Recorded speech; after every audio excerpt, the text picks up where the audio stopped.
What if I told you the most important part of selling actually happens after the meeting ends? It's fun to think about. Let's talk about it on the podcast today. You're listening to Breaking BizDev with John Tyreman and Mark Wainwright. Conversations that break down, beat up, and redefine business development for the professional services firms of tomorrow. And now for your hosts, John and Mark. All right, everyone, welcome to another episode of Breaking BizDev. Welcome consultants, sales professionals, marketing leaders, doer sellers, as we like to call them. We've got a pretty a big tent here on the Breaking BizDev podcast for all you business development professionals out there. We do, yeah. Mark, how are we feeling today? I like the topic. We're going to discuss follow-up. We've taken this in slightly two different directions. When the initial idea came up, I was pretty clear on what it was, and I think you were too, and then suddenly we realized that we had two slightly different ideas, but that's fine. That is fine. You are coming at this, or looking at this topic through a marketing lens, and I am looking at it through a sales lens, and there's a slightly different sort of way the way follow-up plays out in both. I suppose I'm suffering a little bit from recency bias too, because right now I'm doing a big outbound effort in promoting a survey that I'm doing. And by the time this podcast episode airs, the report will probably be published. But yeah, follow-up to me is follow-up with targets to get survey responses right now. Yeah, this is good. I think this is a good conversation. And I think it's meaty. The way a lot of these topics come up is that you and I start sort of thinking about this little idea, and then it snowballs, and lo and behold, we can go pretty deep on it. I like to think about it that we approach these topics from different angles, right? And there's different ways of looking at different problems, different topics related to sales, marketing, business development. Sure. And when we talked about follow-ups, I thought, Mark, you kind of phrased it really well. And it's like, why are we doing an episode on follow-ups? Well, I think good follow-ups are like links in a chain, right? You've used that metaphor before in the past, but then I think it just kind of rings true in that they kind of collapse that distance between those touch points, whether that's marketing, whether that's sales, but then bad follow-ups kind of reset that relationship or draw you back down the chain a little bit. Right. Yeah, I use the chain metaphor a lot when talking about follow-up. And I view follow-up as its own link in the chain, right? And it's not just something that's just tying the conversations together, because those are the only links. And I don't want to play this metaphor too far, but I think at the start of the episode, follow-up is in and of itself a link in the chain and super critical. And if it's either going to tie everything together, or it's all going to fall apart. And I would say the same thing on the marketing side of things too. And it's building that familiarity and trust with a prospect. And each of those links are really important. Each of those touches are really important. And that's one of the psychological or cognitive biases that kind of bleeds in here. And this is something that's common with follow-up on both the marketing and the sales side, is we're leveraging these cognitive biases that we've talked about in the past. Right. And if you want to kind of check out some of that, check out, I think it was like episode 54, The Psychology of Familiarity. That's a good episode to go check out. I like to think about it as like notes to play on like your guitar or on a piano, right? Strike the right chord with your prospect.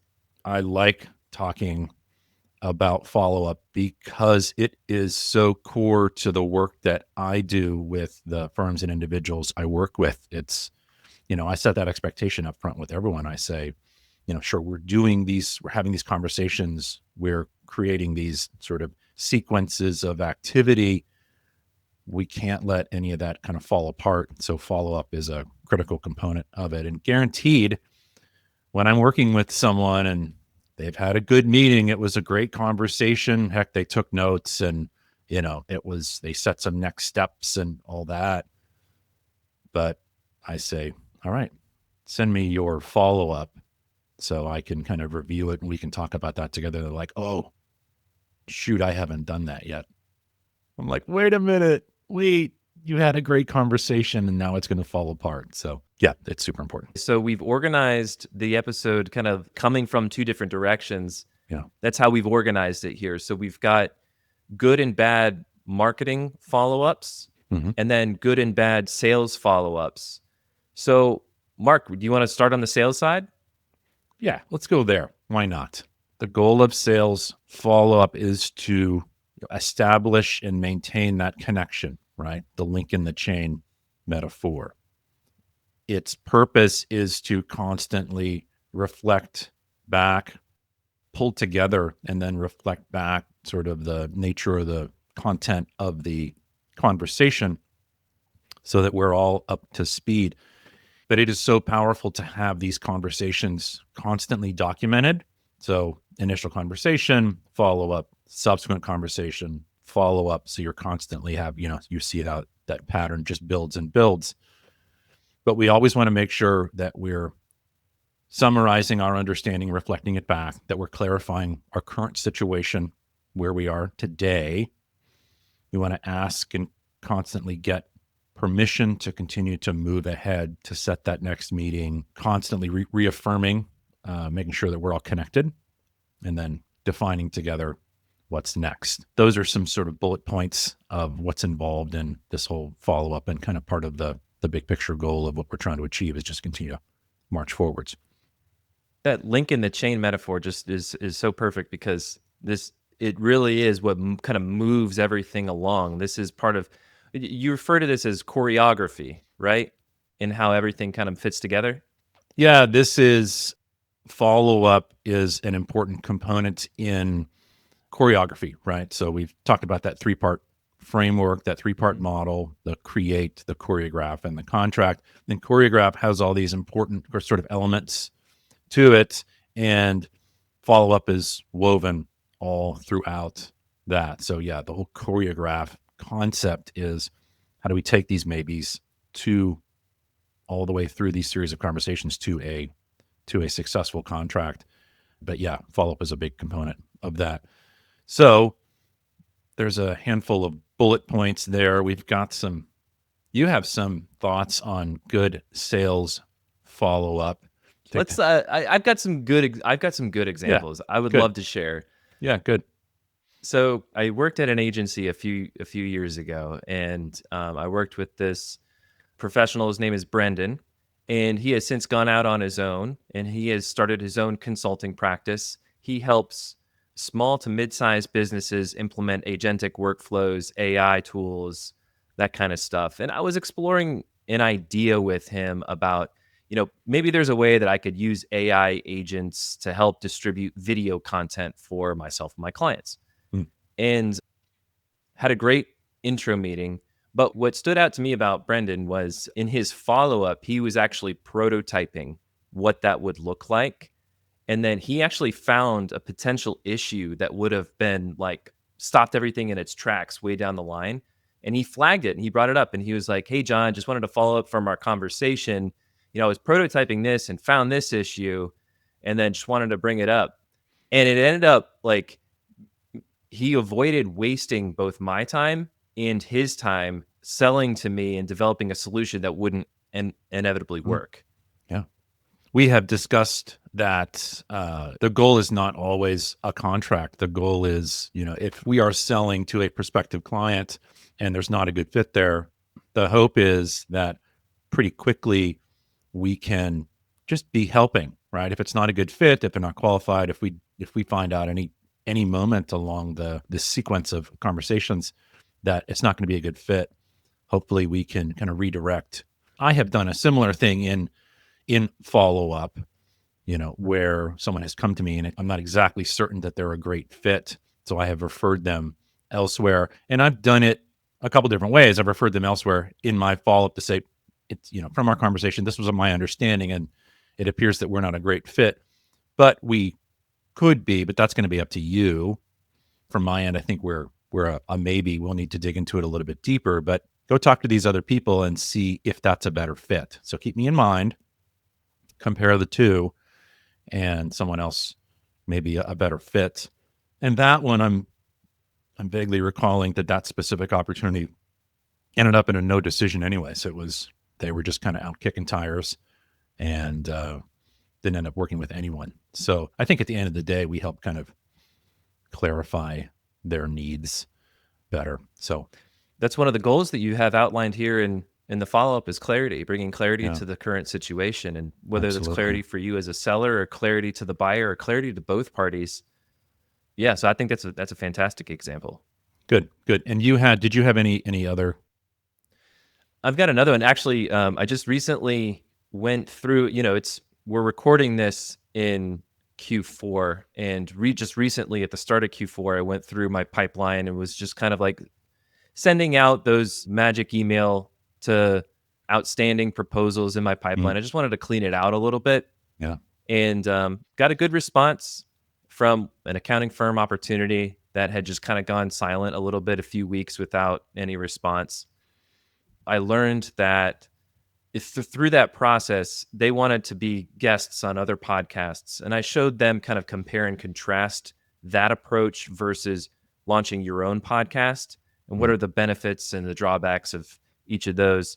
And I think that enlightened them a little bit. But I think it was too late in their like fiscal planning year. They mm. didn't have the budget for it. So it teed up a potential new conversation in 2026 around it. So I thought that follow up and then kind of using that magic email to develop a new opportunity for the future. Just wanted to kind of share that as an example of follow up. Good. All right. So let's get specific here. So I actually have an example of an email that I used, I All would say right. fairly recently, at some point in the last year or so, with actually a current client of mine. And it was a follow up from an initial qualification conversation. I had some specific questions that I ask when I'm in a qualification conversation. Obviously, you know, they wanted to find out a little bit about me, but typically in my qualification conversations, I'm making sure that, I have a specific agenda and some specific questions that I want people to answer. So here's that email, like literally, thanks for taking the time to chat on Friday. Here's a little bit of what we discussed. And I'm anonymizing this the best I can. Best Engineers is a fairly young firm with a few long timers, with two main offices, one in the Midwest, the other on the West Coast. You started with civil engineering and have added services and team members over the last handful of years, growing to about 100 people with 5 different practice areas. The practice leads are doer sellers, supported by project managers and other, business development marketing staff. Some are involved more or less than others. But you'd mentioned you'd like to get the up and comers involved in finding and winning new business as well. Okay, great, good. This is me reflecting back everything we've talked about. Mm-hmm. You mentioned you've worked with external business consultants before and are open to the expertise they bring to your firm. You have grown and wish for that to continue. As an aside, that's a really important part for me, John. It's good to know that people have worked with external experts like myself, so that's good. Mm-hmm. Back to the email here. On that note, growth has been rapid with modest profitability, but you want to be more consistent with sales. You talked about building a better sales engine. That makes sense to me. You've made business plans previously, but have fallen short on the execution end. The market is a bit of a question mark now, but there's definitely room for firms like yours to be proactive and take charge of their future. You're not the incumbent often because you're a young firm, but it seems you make up with that with some good energy and motivation and focus. There you go. That's the first big chunk of it. So I'm reflecting back everything I learned. And there's a few check boxes that I've checked in that, Mm-hmm. it's like, oh, this is how big they are. This is what's motivating them currently. They've worked with outside people, so they're open to talking to folks like me. Back to the email. This is great info and lays the foundation of our next conversation. So here I outline kind of what we're going to do next in our next steps that we have determined. We're going to dig into the details, talk about revenue, talk about plans, talk about goals, etc. I'd also like to talk to some specific team members. We mentioned there's a dozen or so people that would benefit from some one-on-one and group work with me. We've got our conversation scheduled on Thursday. Bring some information, with you.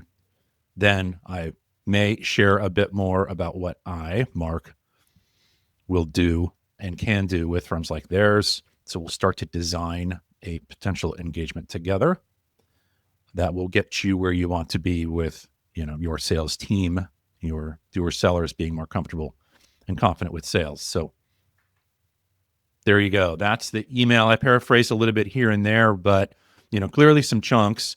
Big picture. What's the need, right? What's kind of motivating them right now? Check a few check boxes on my end, and here's our next steps and expectations, etc. So that's pretty typical of a follow-up email that I will write after qualification, and then I will have a very similar email after discovery, which is another follow-up. And the beauty is, and I think I've mentioned this in the past, the beauty of this type of follow-up is that I am building my statement of understanding that ultimately in our sort of proposal conversation, I am articulating my deep understanding of them, their situation, their needs, etc. And that is built from these different building blocks that we've got in these follow-up emails. So, people get a little frustrated when they have to sit down and write the proposal and all that, it's just because it's laborious and it's a lot of time to write the proposal. But, if you are doing this right, this follow-up is building the proposal live.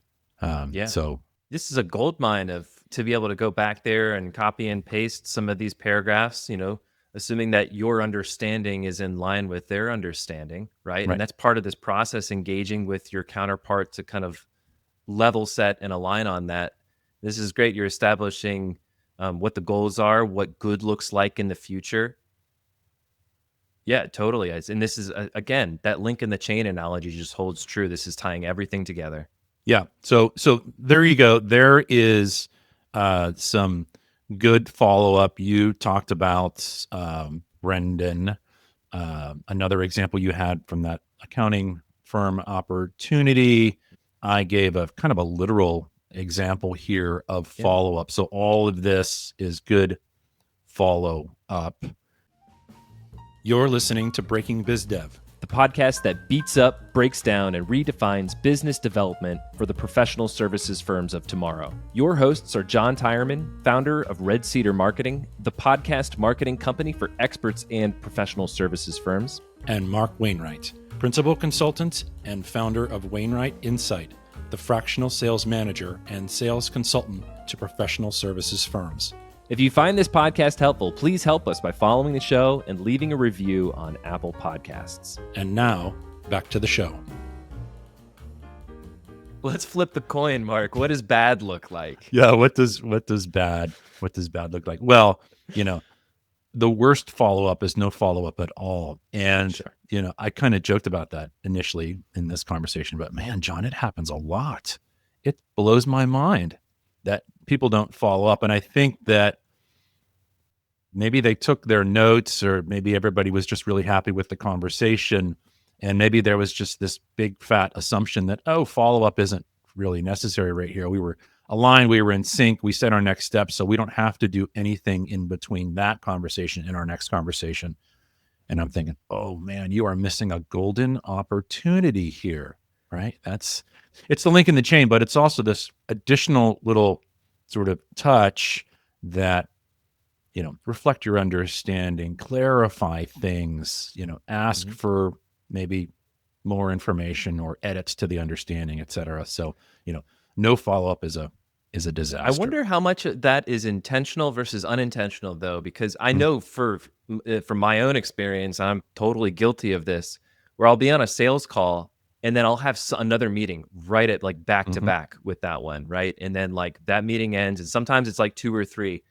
And then at the end of the day, I got to get home. I got to pick up the kids, or I got to pick up dinner or whatever. And then by the time that like it dawns on me that, oh crap, I didn't follow up with that prospect, sometimes it's a couple days later. So I sympathize for like the busy, like stacked schedules. But to your point though, about follow up and the importance of it, now I know to like block time after those meetings, right? Like 15 minutes, 20 minutes, just to like reserve it for that level of follow-up. Yeah, and as kind of an aside, we are running out of excuses for, good follow-up that is a reflection of the conversation because we've got so many AI note takers now That's true. that Yeah. you can just fire one of those up in your conversation. But, obviously if you are meeting virtually, I meet with a lot of people virtually, but you can do this in person as well. It's a little bit trickier, but Real quick, Mark, just yeah, right. real quick, Sorry. complete segue. Did you hear the story about fireflies and how Firefly AI, right? Like the Huh? popular like note taker AI Oh app. yeah. It Yeah. started out as two dudes in like a living room in San Francisco, and it never started out as AI. It was just they would hop on the calls as Fred from Note Takers or whatever, hit mute, take notes, and send it to their customers after the fact to justify like a $750 million valuation or whatever. That's hysterical. I love it. Good. Anyways, Good aside. Good aside. So yeah, so we're running out of excuses for a lot of people say, well, it was just a good free flowing conversation. I didn't have an opportunity to take notes. I didn't want to stop. And, because some people have a tough time. I mean, admittedly, most do have a tough time listening, actively listening, participating in a conversation and taking notes at the same time. But if you have a note taker, that it is helps. super And helpful. it is super helpful, but you have to go back and you have to edit it. Right. That's true. So that's a little bit there, but let's, make sure let's stay focused on bad follow-up here. Let's do it. No follow-up is terrible. We're running out of excuses to use that one, but no follow-up is terrible. Late follow-up can break the chain. Late follow-up to me is, heck, I don't know, is it days? Is it a week? It seems like if you have a conversation and there's some next action coming fairly quickly in a week or two, your follow-up needs to happen like almost immediately, right? It's schedule dependent, it's situational dependent, whatever else, but man, you should be able to follow up with just about any conversation within a couple of days. And the importance there is making sure that you're creating something that helps both of you remember the conversation, remember what was discussed, remember next steps, everything else. And I'm not a super old dude, but I'm old enough to, the memory starts to fade if, things drag on a little bit too long. So yeah, late follow-up can be a disaster as well. So that's bad. A third thing we kind of had written down here is pushy follow-up. Yeah, this is a good one. And I think a lot of people will feel that we were being pushy when we are following up, so they're not going to do it. But yeah, a lot of emails that we'll send up or however we're following up will seem a little bit pushy.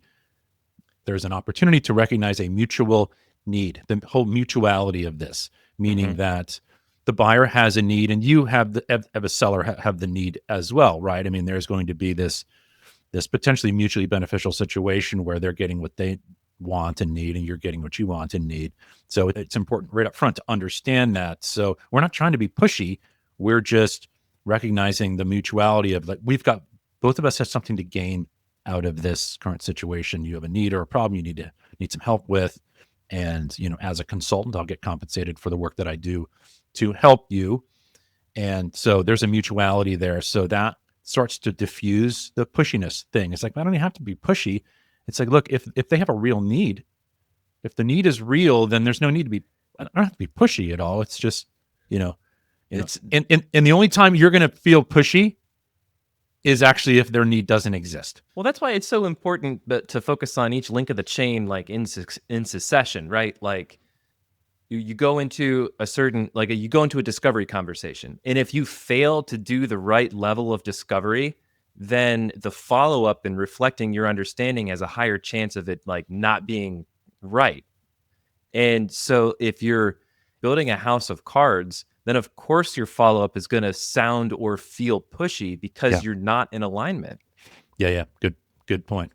That this whole pushy thing just sets me off because it's like you said, it's, I'm going to feel pushy. It's like, well, it sounds like to me that this is symptomatic of, kind of a one-sided situation where they don't need you. They don't need what you're selling. They don't want what you're selling. There's no pressing need. There's no, or you don't understand the timeline, right? You don't understand how quickly they want to make a decision. And so if you're pressing for them to make a decision in a week when they want to make a decision next quarter, that's going to come across as pushy. Yeah, great. I love that. So so bad follow-up stuff. So feeling or being pushy is, not good.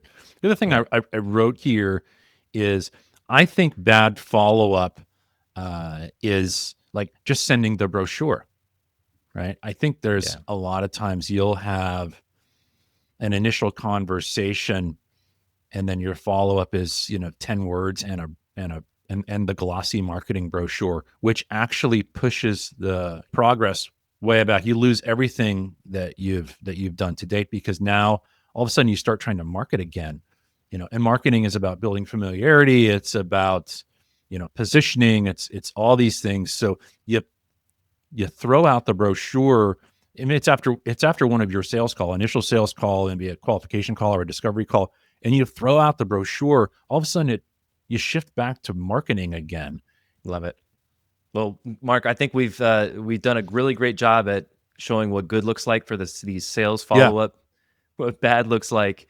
yeah, We don't have to spend too much time on this because I know that the sales follow up, that's such a meaty topic. But quickly on the marketing side of things, I think the the goal of marketing follow up, and let's just assume that this is part of an outbound mhm, outreach to prospects who fit your ideal client profile.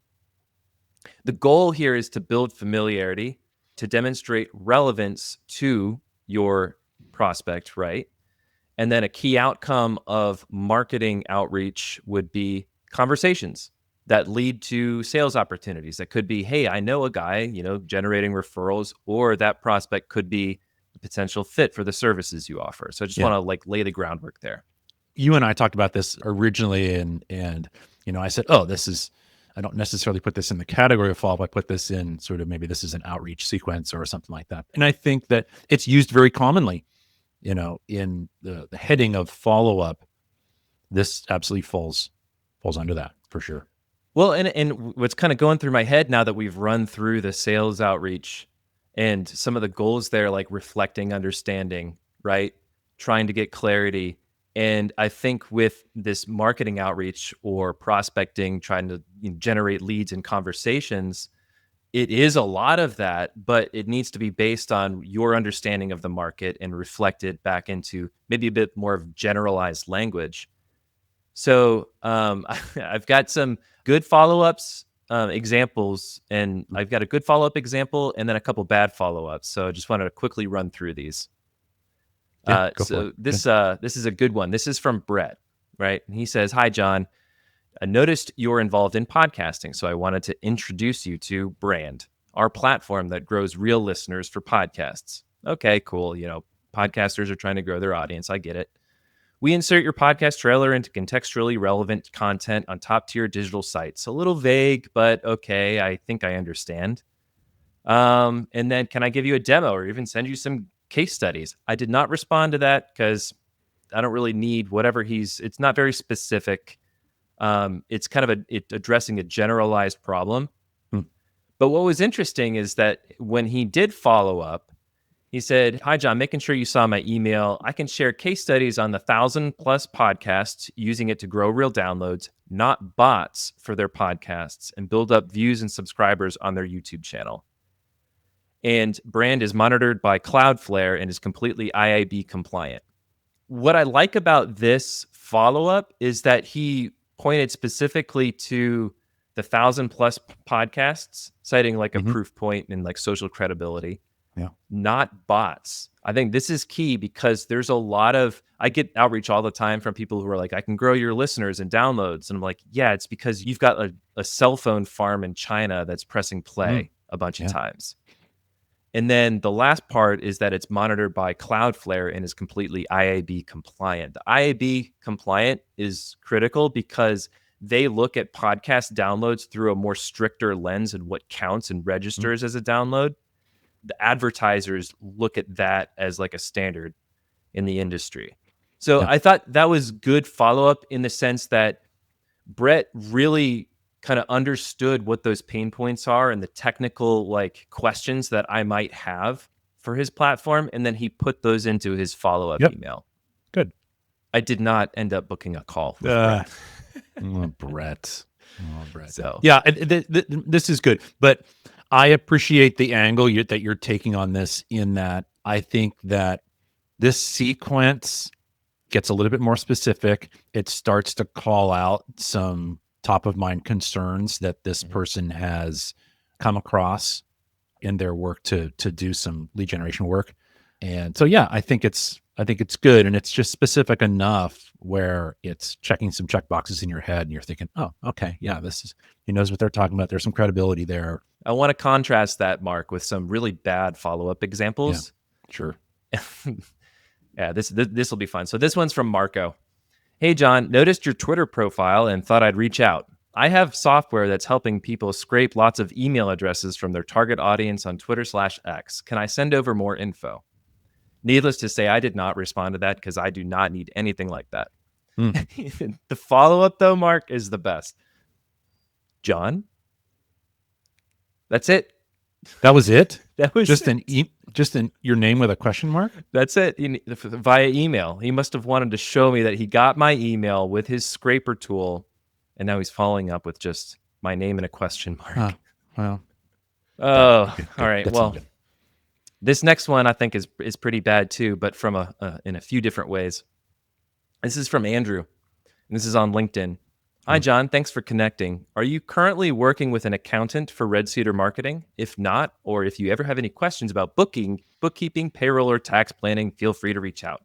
Okay, cool. Now I know Andrew offers accounting services, right? But his follow-up is what got me. Mm-hmm. Hi, John. Many founder and chief podcast officers I speak with say that working with accountants can be slow and frustrating. First of all, if there is another chief podcast officer out there, I want to meet him. Yeah. Or her. Yeah. Obviously he's scraping my profile and bringing in the title that I have on my LinkedIn page in here. So I guess that's kind of like a quick tell. But his third note I thought was really bad as well. Hi, John. I recently worked with a business owner who felt overwhelmed by their bookkeeping and tax prep. We listened carefully to their concerns, addressed the most urgent issues, and within weeks they had clean financial statements and peace of mind heading into tax season. This is a horrible story because it's all about him and it's not about his client. Hey, we helped a solo consultant who offers marketing services save thousands of dollars on his taxes. That would have been a little bit more applicable, but he made it about himself and not about his client. Gotcha. Yeah, it's tough, John. People get a lot of this stuff all the time, so it's but it's worth calling out, Mark. I really think it is, because there's so much garbage out there, and I think people are looking at AI as a way to scale outreach, but I think it's so obvious, and it just comes across as it just rubs me the wrong way. Anyway, I'll just get off my soapbox. You're fine. Your soapbox is good. One thing that crosses my mind here, I called it out at the very beginning, and I don't know if it's worth rehashing that. Sure. Is the magic email. And if people want to go back and, I've written about it and we've talked about it a little bit, but I put that in the category of follow-up on a sales conversation. And I think that people should go and listen to that episode, because the magic email is the thing that brings some of these thready new business opportunities that are just languishing there forever, maybe in your pipeline, maybe just floating around, maybe just a casual conversation you have with somebody and it doesn't go anywhere. It brings those things to a close. So that's a really important one as well. I don't know why I felt compelled to throw that in there, but I know we mentioned it first off, but it's a staple in my follow-up, particularly with prospects that I've had a conversation or two with and things just go dark. So it's a good one. Totally. If folks want to go listen to, I believe it's episode 5. Yeah, right. And checking in, ghosting, and the magic email. So right. Check out that episode and listen to the other ones that are linked in the show notes. And Mark, this has been a fun conversation talking about follow-up. Until next time. Until next time, John. Thanks for listening to Breaking BizDev. Subscribe on Spotify and Apple Podcasts, or listen to the show at breakingbizdev.com. This episode was produced by Red Cedar Marketing. If you think a business podcast is right for your company, visit redcedarmarketing.com to learn more.